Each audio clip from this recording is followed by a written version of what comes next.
గత 9 నెలలుగా రాష్ట్రంలో వినబడని ఒక కొత్త పదం ఈ రోజు రాష్ట్రంలో సడన్ గా ప్రత్యక్షమైంది.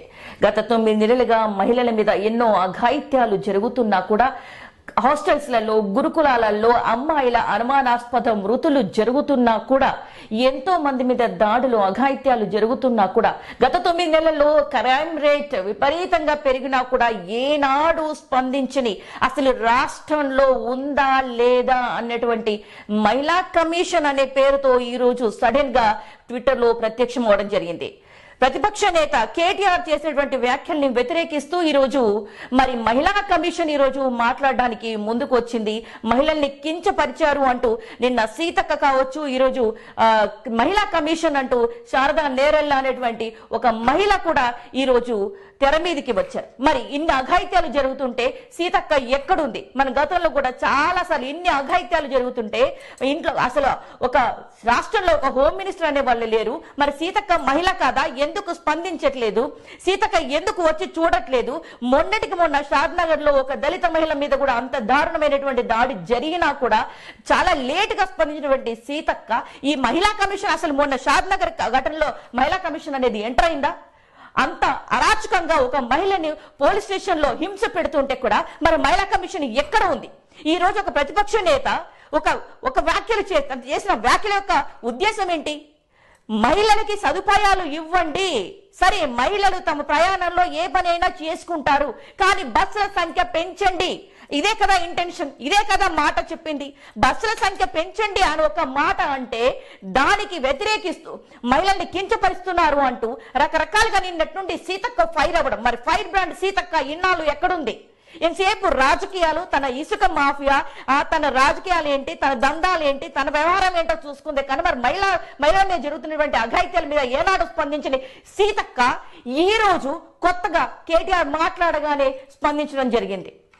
ఇప్పుడు బస్సు ప్రయాణాలు ఎందుకు రిపీట్ బస్సు ప్రయాణాలు ఉపయోగకరంగా యూజ్ చేసుకోవాలి. ప్రయాణం అనేది ఒక యూస్ఫుల్, ఎంతో మంది మహిళలు తమ యొక్క విధులు నిర్వర్తించుకోవడానికి ఉపయోగపడేటువంటి ఒక ప్రయాణ సాధనం.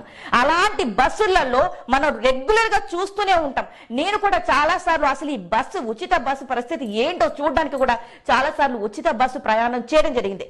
అప్పుడు కూడా చాలా సార్లు ఏం జరుగుతుందంటే ప్రతిసారి బస్సులో ఏదో ఒక గొడవ, సీట్ల గురించి, సీట్లు దొరకక, కాస్త అటు ఇటు జరగక ఒత్తిళ్లకు గురై ఆ మహిళలు బస్సులలో జుట్లు పట్టుకొని కొట్టుకోవడం, తిట్టుకోవడం లాంటివి ప్రత్యక్షంగా బస్సులలో చూస్తాం.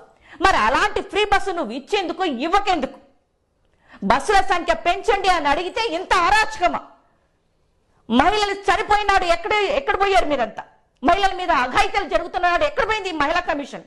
ఈ రోజు కొత్తగా అంటే ఈ మహిళా కమిషన్ అనేది అధికార పార్టీ తొత్తులుగా పనిచేస్తుందా? ఈ రోజు చూస్తాం మనం శారదా నేరాల గారి మహిళా కమిషన్ అని అక్కడ సీనియర్ అంటే కాంగ్రెస్ లీడర్ల యొక్క డీపీలు పెట్టుకుని, కాంగ్రెస్ లీడర్ల యొక్క మనుషులుగా పనిచేస్తూ అధికార పార్టీకి తొత్తులుగా ఉంటూ ప్రతిపక్ష పార్టీ నేతలు మాట్లాడినప్పుడు మాత్రమే స్పందించినటువంటి ఈ మహిళా కమిషన్ రాష్ట్రంలో ఉండేందుకు, లేకెందుకు? గత 10 ఏళ్లుగా రాష్ట్రం చాలా సేఫ్ రాష్ట్రంగా మనకు పేరు తెచ్చుకున్నాం. తెలంగాణ రాష్ట్రంలో మహిళలకు పరిపూర్ణ రక్షణ, పరిపూర్ణ రెస్పెక్ట్, ఒక విలువతో కూడుకున్నటువంటి జీవితాలు రాష్ట్రంలో చూసాం. ఈ రోజు కాంగ్రెస్ ప్రభుత్వం వచ్చిన తర్వాత మహిళల మీద క్రైమ్ రేట్ పెరిగింది. దానికి ఏనాడు స్పందించని మహిళా కమిషన్ ఈ రోజు కేటీఆర్ ఏదో మాట్లాడారని ఈ రోజు నిరసన కార్యక్రమాలు చేపడతారంట. సిగ్గని పెంచట్లేదా మీకు? ఒక మహిళ మీద అరాచకంగా రాత్రుల్లో స్టేషన్లో పెట్టి అంత విపరీతమైనటువంటి టార్చర్ పెట్టినాడు. ఏమైంది మహిళా కమిషన్? గురుకులాలలో హై స్కూల్ విద్యార్థినీలు అనుమానాస్పదంగా మృతి చెందుతుంటే ఏమైంది మీ మహిళా కమిషన్? అంటే అపోజిషన్ పార్టీ కోసం, అంటే అధికార పార్టీ తొత్తులుగా ఉండి ప్రతిపక్ష పార్టీలను విమర్శించడానికి మాత్రమే పనిచేస్తుందా? రాష్ట్రంలో శాంతి భద్రతలు ఏమయ్యాయి? ఒక మహిళ మీద అత్యాచారం జరిగితే, ఒక మహిళ మీద దాడి జరిగితే కేసీఆర్ స్పందించిన తీరు దేశం మొత్తం మాట్లాడుకుంది. అది లా అండ్ ఆర్డర్ అంటే. కొత్తగా ప్రతిపక్ష పార్టీ నేతలు మాట్లాడిన మాటల్ని విమర్శించడానికి మాత్రమే కాదు మహిళా కమిషన్ ఉందంటే. మహిళల రక్షణ మహిళా కమిషన్ బాధ్యత. మహిళలకి అన్యాయం జరిగినప్పుడు స్పందించాల్సినటువంటి మహిళా కమిషన్ ఈరోజు ప్రతిపక్ష నాయకుడు మాట్లాడినటువంటి మాటలకి మాత్రమే స్పందిస్తుంది అంటే సిగ్గుచోటు. ఈ మహిళా కమిషన్ ఉన్నా ఒకటే, లేకపోయినా ఒకటే. అమ్మా శారద గారు, మీరు మహిళల రక్షణ కోసం పాటుపడండి. బస్సుల సంఖ్యలు పెంచమనండి. మహిళల కోసం ఇలా వేశారు కదా ఉచిత బస్సు అనేది, ఒక తాయిలాలు ఇచ్చారు కదా, ఆ ఉచిత బస్సుల సంఖ్య పెంచమనండి. బస్సులలో కండక్టర్లు నిన్నటికి నిండా వార్త వినలేదా మీరు?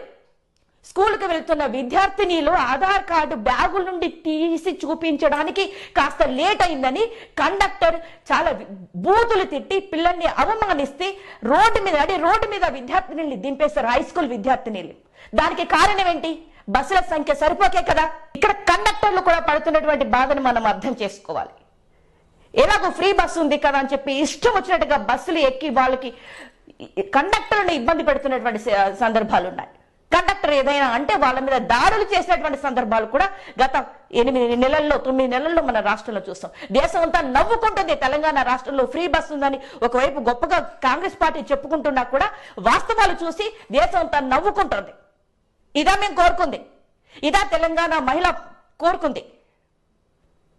అమ్మా మహిళా కమిషన్ శారద గారు, మహిళలకి రక్షణ ఇవ్వండి అమ్మా. మీరు అధికార పార్టీ తొత్తులుగా కాదు, మహిళలకి భద్రతగా పనిచేయండి, మహిళలకి భరోసా ఇచ్చేలా పనిచేయండి. నమస్కారం.